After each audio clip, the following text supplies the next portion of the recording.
that's an important lesson to learn for anybody watching this right now who is looking for some sort of like accessible value from this episode today, because we're going to be talking a lot about billionaires and private jets and Starino and a lot of this type of shit.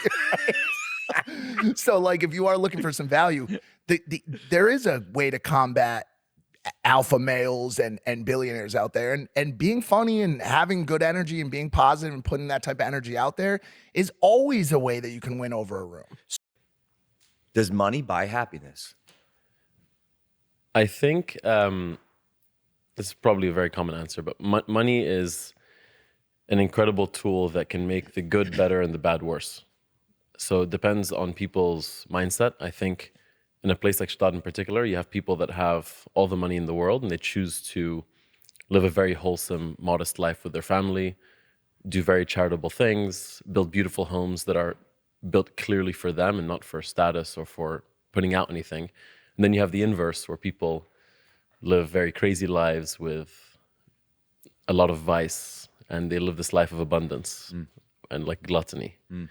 And money can make that a lot worse if you choose that path. So I think it's whatever your mindset is. You guys are a great testament to that. I've seen you when you were living in the Grove and you had very little to lead a life of excess. And now that you can lead a life of excess, you have this beautiful, wholesome life with your wife and daughter, and you've chosen a good path. So I think you're a testament to that answer. Yeah, I personally, I would rather cry in a Lambo.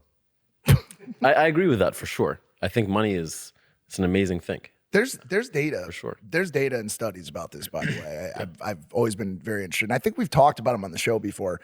There's a median earnings that represents the highest saturation of happiness in the United States, and that number obviously changes by location, and it also changes by every year, right? Because of inflation, cost of goods, so on and so forth. But in Connecticut, I remember when the study came out, I think it was somewhere around like 95,000 a year.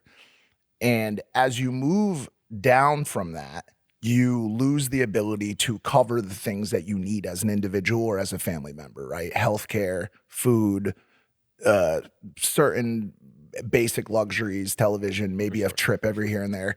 And as you move away from that median, as you move away from that average, whichever one it is, I can't remember, you are now having to dedicate more time to earn that money. And so at the end of the day, unless you're talking about some hyper affluent child who is gifted the money, there actually is a right amount of money to be making to find happiness.